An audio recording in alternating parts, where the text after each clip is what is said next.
100 doctors had failed to save the mafia boss's son. But the one who did wasn't a doctor at all.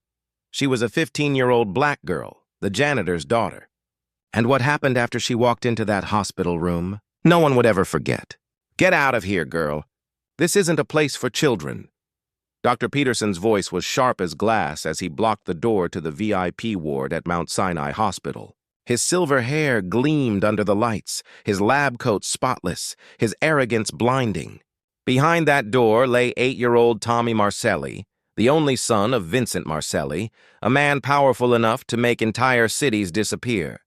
For 3 weeks, Tommy had been dying, and no one, not the specialists from Harvard, not the geniuses from Johns Hopkins, not even the legends from the Mayo Clinic, could figure out why.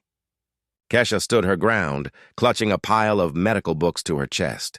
"My father's been cleaning these halls for 20 years, she said softly. "And I know the patients here better than most interns." Dr. Peterson laughed coldly. "Oh, please. The janitor's kid thinks she's a doctor now? Go home and let adults do their work." What he didn't know was that Kesha Carter had finished high school at 13. She'd been devouring medical journals since she was 10. Her mind, a photographic vault, had memorized more knowledge in 5 years than he had learned in decades. And while Peterson's team chased wild theories, Kesha had been quietly watching Tommy's case every night for 15 days. And she had already seen what they couldn't. "He's not sick," she whispered to herself. "He's been poisoned." Peterson turned sharply. "What did you say?" "Nothing that matters," she said, to someone who's already decided a 15-year-old black girl can't know more than him. Before Peterson could respond, a nurse burst through the door. "Doctor, he's seizing again! His blood pressure's crashing!" Through the half-open door, Kesha saw the terrifying sight. Vincent Marcelli, the man who ruled the city's underworld, crying over his son's small, shaking body. 12 doctors surrounded the bed in chaos, shouting, panicking, failing. 3 weeks, Kesha thought bitterly. 3 weeks of suffering because no one would listen to someone who didn't look like them. She knew this moment would come. The moment arrogance met reality. And now, as the mafia boss's only son slipped closer to death, she had one chance to prove they had underestimated the wrong person. Peterson barked for security. "Get her out of here!" 2 guards approached, but Kesha didn't move. "You're about to let a child die because your pride is louder than your reason," she said, her calm voice cutting through the hallway. "You insolent girl," snapped Dr. Harrison, the top pediatric cardiologist in the country.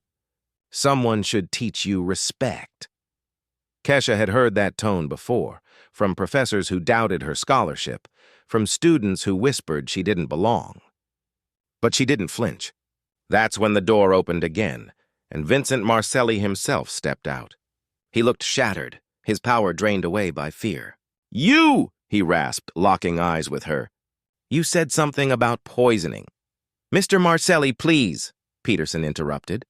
"She's just a kid making wild guesses. Your doctors ran hundreds of tests." Kesha interrupted, her voice steady. "Spent $500,000. But none of you did one simple thing, a urine test for heavy metals. Because you think poisoning only happens in movies, not in mansions." The hallway went silent. Vincent stepped closer. "Keep talking. Hair loss in patches. Seizures that start in the limbs. Stomach pain that worsens with food, but eases when fasting. And the blue-gray line on his gums." She paused. "That's thallium poisoning. Classic, deadly, and completely treatable. If you stop denying what's right in front of you." Peterson laughed nervously. "Thallium? That's rat poison. Ridiculous." "Exactly," Kesha said. Who would ever suspect a mob boss's son was being poisoned with rat poison? It's perfect. Invisible unless you know where to look. Vincent didn't blink. "Run the test." "Sir, this is a waste of—" "Do the test!" Vincent's roar echoed through the corridor. 47 minutes later, the results arrived. Dr. Peterson's hands trembled as he read the report for the 4th time, hoping the numbers would change. Thallium levels 15 times above normal. Acute poisoning. Cause of organ failure. The hallway froze. 12 doctors, with degrees worth more than Kesha's entire neighborhood, stared at the teenage girl who had solved in minutes what they couldn't in weeks. Vincent stepped forward and knelt before her. The most feared man on the East Coast, on his knees before a janitor's daughter. "You saved my son," he said, voice breaking. "How can I ever repay you?" "Let me finish what I started," Kesha said quietly. "Thallium doesn't appear by accident. Someone's been poisoning him, and I'm going to find out who," Peterson exploded. "That's enough! She's a child! This is a medical matter." "Interesting," Kesha said, turning toward him with a dangerous smile. "You went to Harvard, right? Graduated in 1998? He puffed his chest. "Yes, so what?"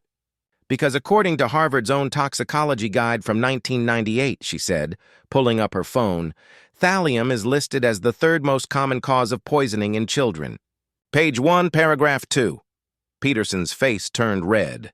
"And in your own published article at page 127, line 15, it says, 'In unexplained neurological cases, always test for heavy metal poisoning.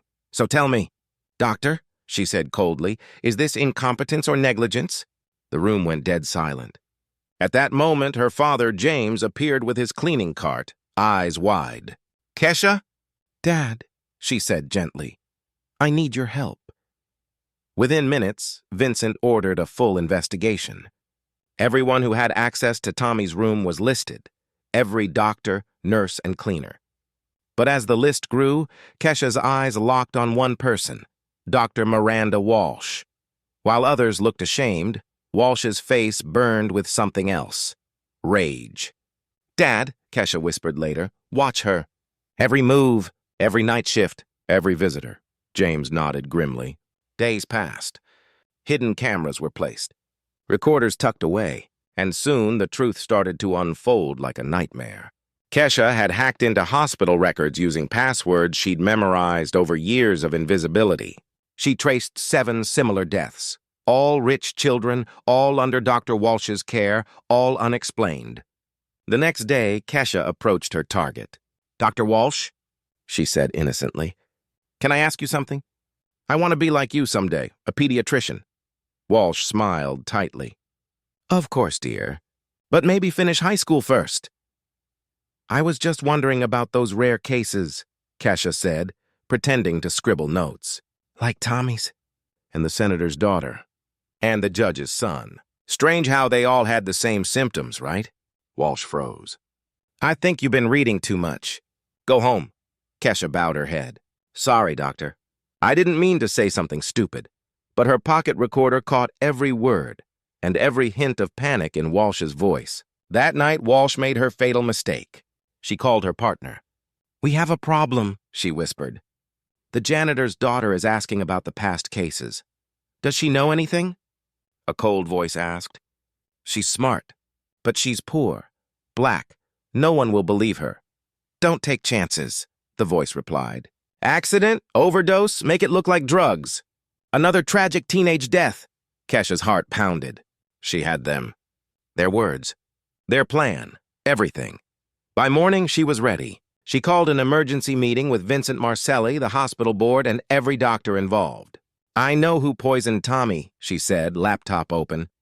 When Dr. Walsh walked in, expecting a scared child, she instead found a full room, Vincent, lawyers, administrators, and her own voice echoing from Kesha's laptop, calmly describing murder for hire. Walsh turned pale. "This is illegal. Not when it exposes child murder," one lawyer cut in. Vincent leaned forward, eyes burning. "You tried to kill my son. For money." "It wasn't personal," Walsh stammered. "It was business. Families wanted—" "I don't care," Vincent growled. "You'll pay for every child you murdered." 2 guards stepped in, cuffing her as she trembled. The woman who once killed with silence was now destroyed by a teenager she'd dismissed as the janitor's girl. "By the way," Kesha said, closing her laptop with a soft click, "those childish questions I asked yesterday, they were traps, and you fell into every one of them." Months later, the headlines screamed across the nation. Elite doctor convicted of serial murders. 7 wealthy families exposed for hiring her to eliminate their own heirs. Senators resigned. Judges arrested. Society shook. all because a black teenage genius refused to stay silent. At 16, Kesha Carter became the youngest student ever accepted into Harvard Medical School. Her foundation for gifted children from low-income families, funded by Vincent Marcelli himself, now sent dozens of young prodigies to medical schools across the country. Her father was promoted, finally able to buy their first home. Dr. Peterson, stripped of his license, spent his days complaining to anyone who would listen about the girl who ruined his career. No one cared. "You could have asked for revenge," Vincent told her one afternoon, watching Tommy play in the hospital garden. "But you built something instead," Kesha smiled softly.